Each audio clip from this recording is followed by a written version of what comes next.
presenting Orson Welles as the third man.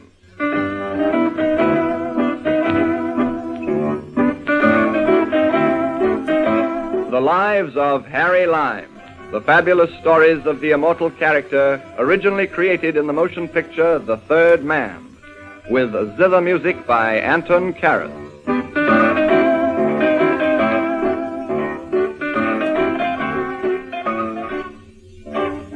In my youth, after a serious study of all the good causes that can lay just claim to a man's attention, I decided to work for the best cause of all, the cause of Harry Lime. But though I subsequently spent my life performing pecuniary sleight-of-hand tricks, it cannot be said of me that I dealt in unattractive merchandise. Whenever I sold a gold brick, it was a highly polished article indeed. Perhaps you'd like to hear about one such commercial venture.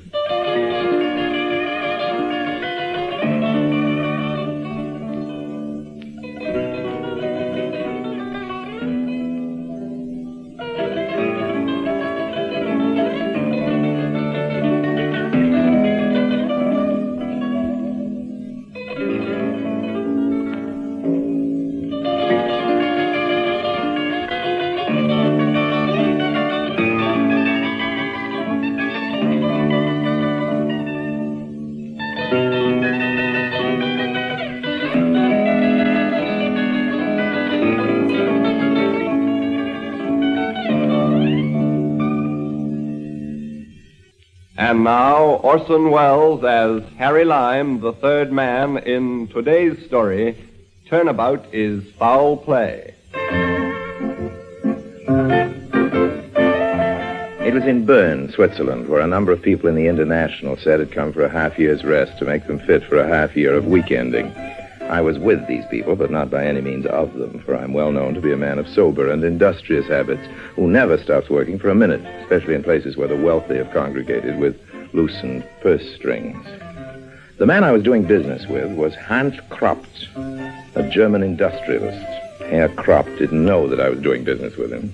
Herr Kroppt never saw me, as a matter of fact. I used to sit on the veranda of the hotel, just at the point where it made a turn, and around the turn, Herr Kroppt would sit talking to let's call him a partner of mine, Kurt Mannheim. I listened, and with interest always, for I am never bored by my work. I am disappointed in you, Herr Mannheim. Oh, why should that be, Herr Kroppt? You have told me that you know all the people who come here. Oh. You have told me that you would be able soon to find some solid commercial opportunity for a man of my genius. But the schemes you have come up with... I have nearly been filling in the time until something really interesting comes along, Herr Kroppt. It will never come along. But it has come along, Herr Kroppt. It has? Today. What is it? It would take a great deal of capital. I am Hans Kroppt. There's no lack of capital. Very well. Bill Foster registered here today. So? Bill Foster is an English representative of the United Nations. So? He's in charge of United Nations plans for the industrialization of Western Europe. That is interesting. I thought it might be, Herr Kroppt. If I could get to a man like that... If you could get to a man like that, if you could learn what plans the United Nations has, you could build a fortune greater than the one you had before the war, buying the right property, going into the right business in the right place. You do not have to teach me the alphabet of commerce. This Foster, is he corruptible? Oh, he's already corrupt. Good. Can I trust him? If you pay. There will be no difficulty then. Except that he will not trust you. What do you mean? He is cautious. He deals with people he knows. Don't you know him? Not that well. Then your information is absolutely useless. Not quite. I know someone who does know him. Who? Harry Lime. And who is Harry Lime? Surely you have seen him around this hotel. Tall, distinguished. And Foster would do business with this Harry Lime? Without hesitation, without question. And how can I be sure that Harry Lime will not cheat me?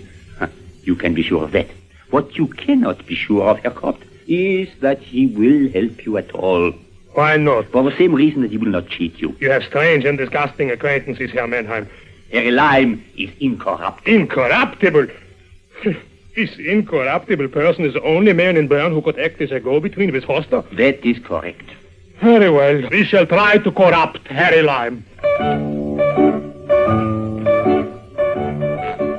So, Herr Kropt was going to try to corrupt me. Being a highly moral man, I've always delighted in biting biters, sinning against sinners, and fleecing crooks. So I looked forward to meeting Herr Kropt with a pleasure I was wise enough to conceal when the next day I allowed Kurt and Herr Kropt to run into me in the lobby of the hotel.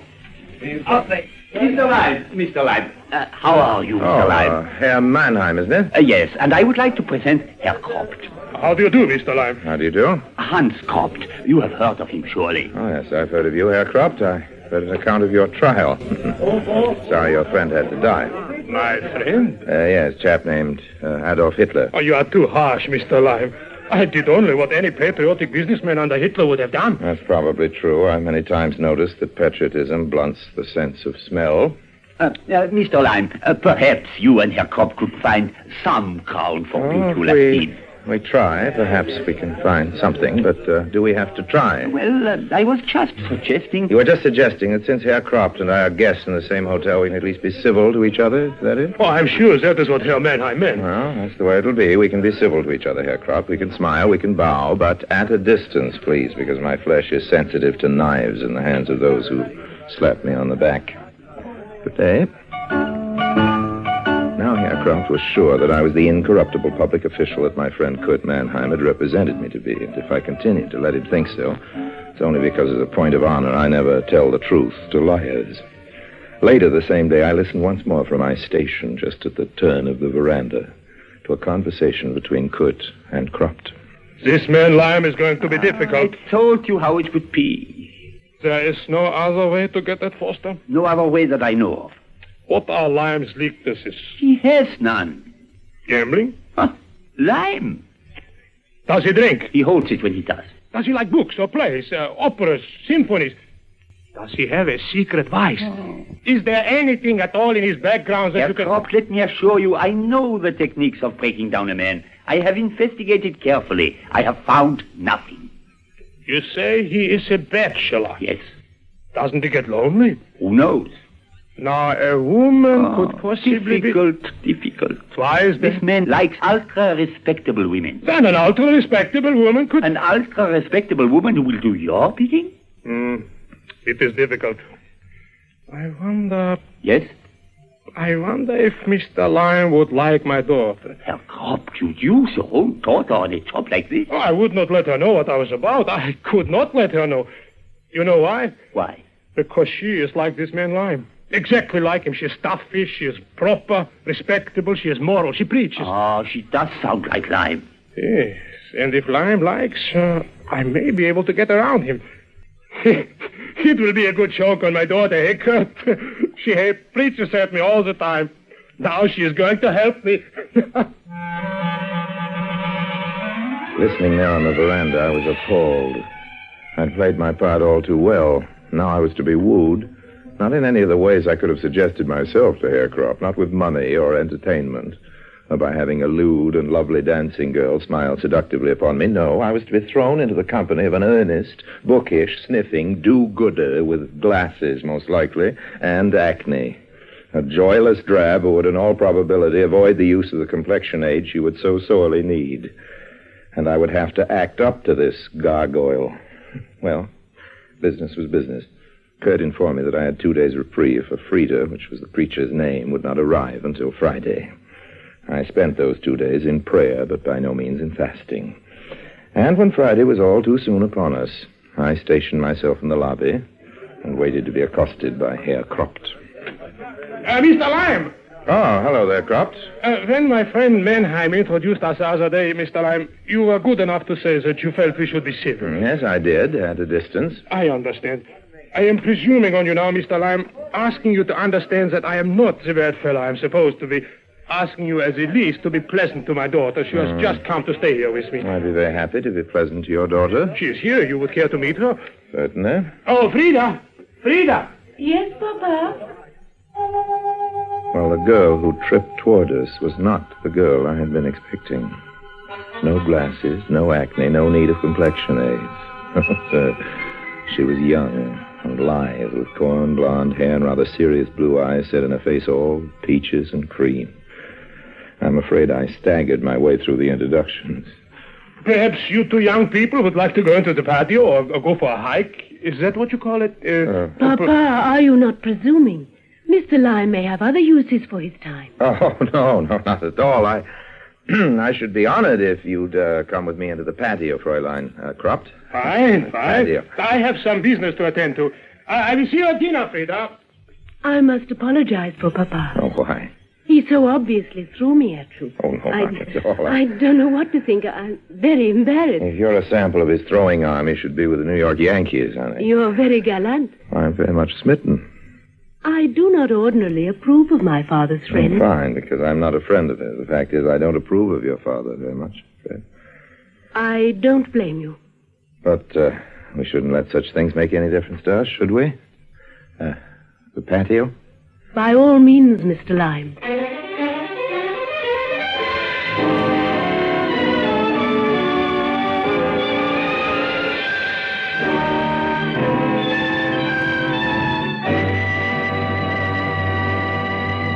In a moment, Orson Welles returns as Harry Lime, the third man.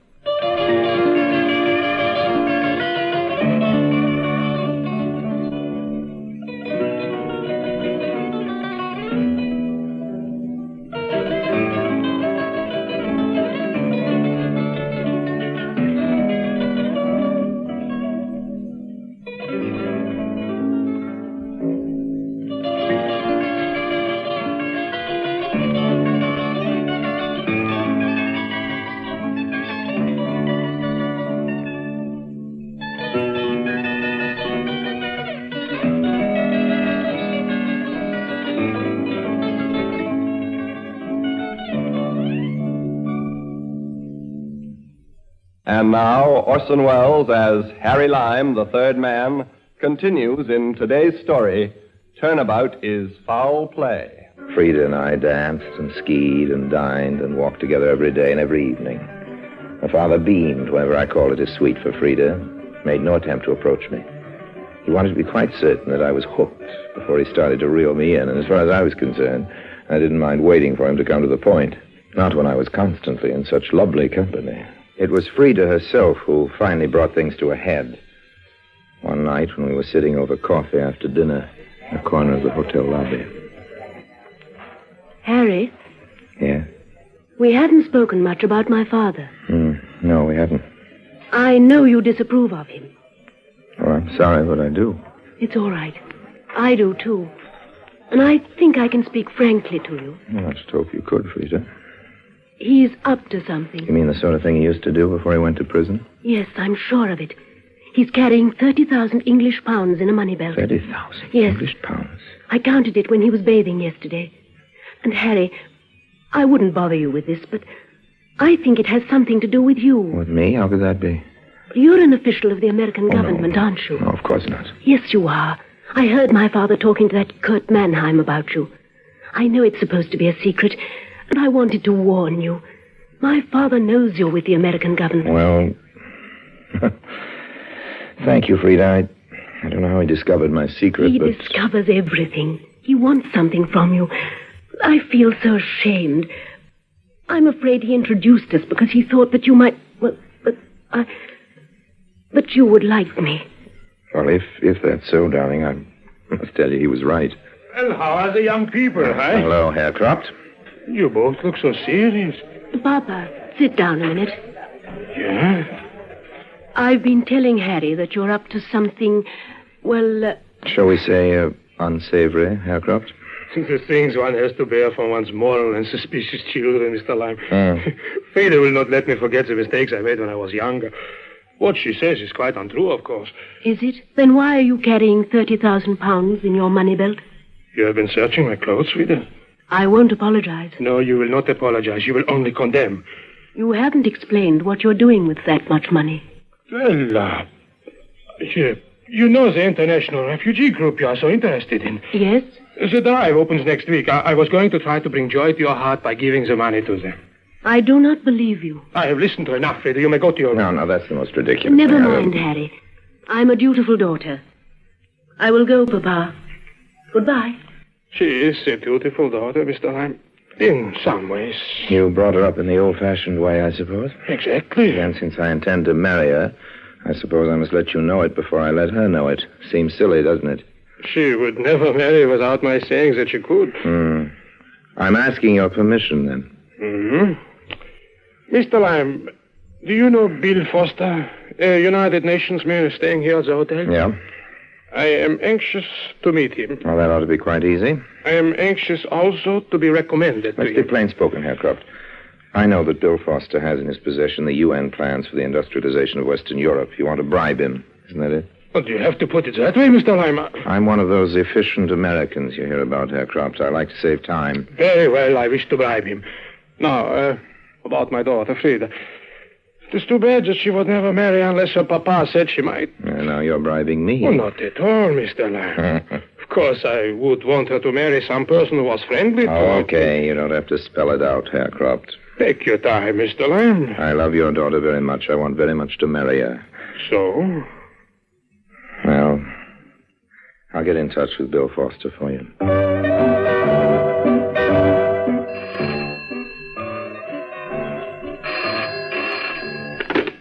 Foster here. Bill, this is Harry Lime. Everything's all set. Crops Britain? Hard. Got some impressive-looking plans made up? I've got 'em. Okay, I'll bring Croft around this afternoon. So long. Bye. That was that. We were ready to take Croft's 30,000 pounds, and if I had any regret at all, it was that I wouldn't see Frieda again. Then I've always found in such cases that there are other girls. Wherever you go, you find other girls to take the place of the girls you don't dare to get in touch with again. The world is full of wonderful things, including the money that men like Croft are willing to pay for a few phony papers. So I brought Croft to Bill Foster's room that afternoon. It's a great pleasure, Mr. Foster. I've been wanting to meet you for a long time. Then we can get right down to business. Harry tells me your errand isn't philanthropic. Harry wouldn't tell you anything if it weren't for a rag and a bone and a hank of hair. He likes my daughter, Mr. Foster. Yes, he told me about that. Now, I understand you want access to the UN plans for the industrialization of Western Europe. A blunt man, I like that. I can let you have them for 48 hours. For a price. Herr Croft has money. Yeah. How much? Shall we say 10,000 pounds? You can make millions with these plans.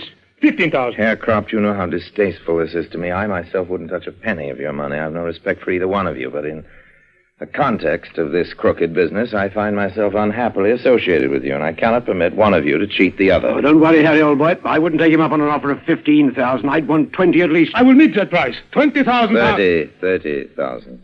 He said 20. Isn't that good enough? Oh, 20,000 is good enough, all right, but you're carrying 30,000. That's even better. If you're carrying that much, that's the amount I want. Disgusting.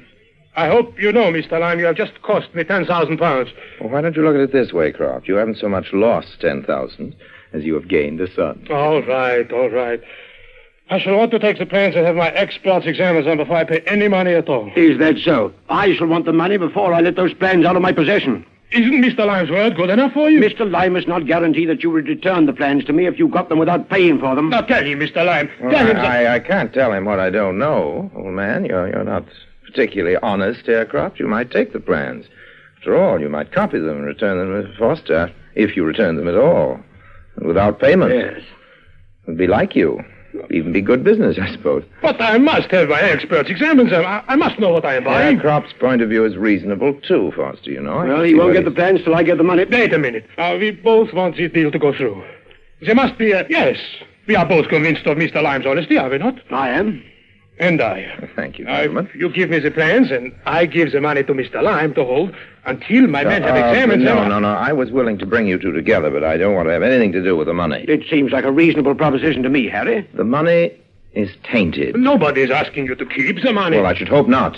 Oh, we just want you should hold it. I don't like the idea but that's at all. unreasonable, Harry. You're in it this far. Yes, I'm in it this far. Goodness knows. Here is the money. Take it.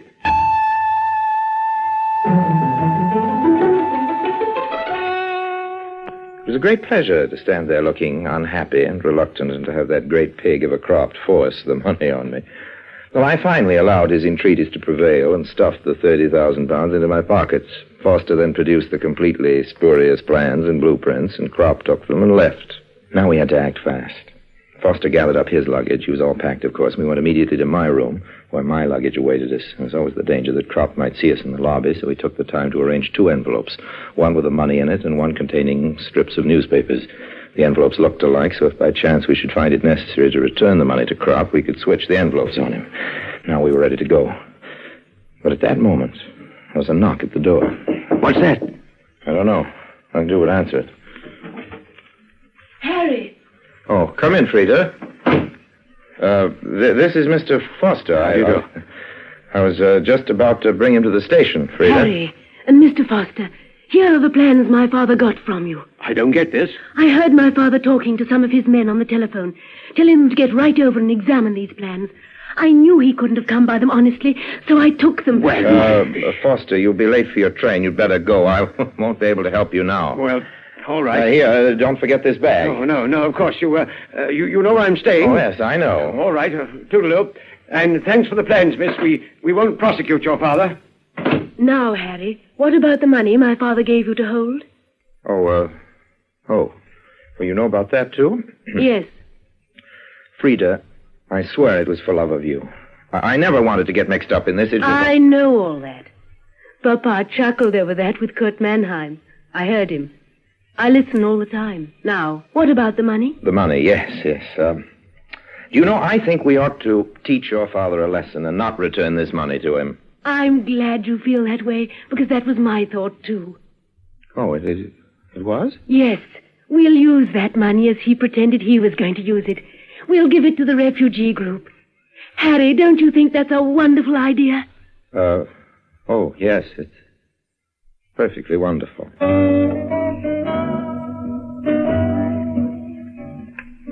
She was looking at me, and she had her hand out, and I knew I had to give her the money.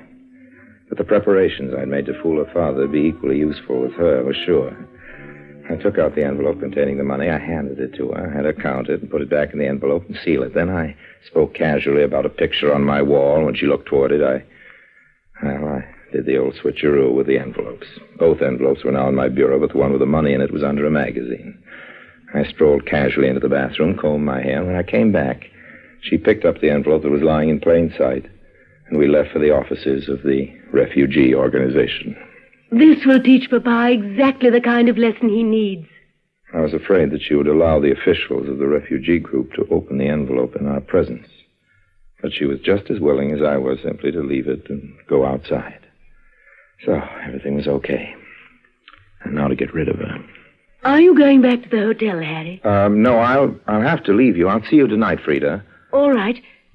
But, Harry, one moment. Kiss me. It's a pleasure. I kissed her. It was a pleasure. I was kissing her goodbye, so it was a lingering kiss. Then it seemed she wanted to borrow my pen and some paper. She wrote something. Here, take this. Don't look at it unless you do not see me tonight. Do not ask me what I mean. If you do not see me tonight, read this. Otherwise... I took it. We parted. When I was able, I went back to the hotel, checked out, and caught a night train. It wasn't until I was well on my way that I thought again of a note. I took it out and, rather expecting to be amused, started to read it. But as I read, I grew more and more horrified. In my mind's ear, I could hear her voice reciting every syllable of that note. Harry, darling, I love you. But I have been the daughter of a criminal. I cannot be the wife of another criminal. Yes, I know that you are that. I even knew that you switched envelopes on me. And when you went into the washroom, I switched them back. Don't feel too sad about losing the money. The refugees need it. Love, Frieda.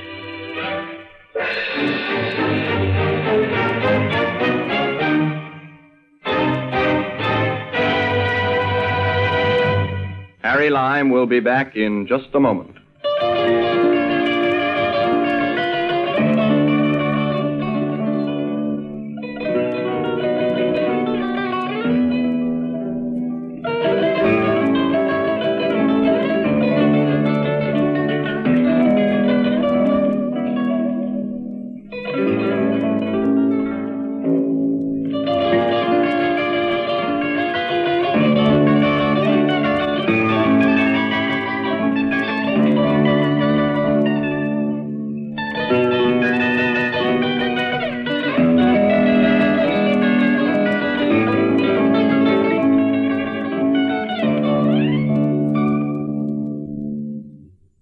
And now, Harry Lime.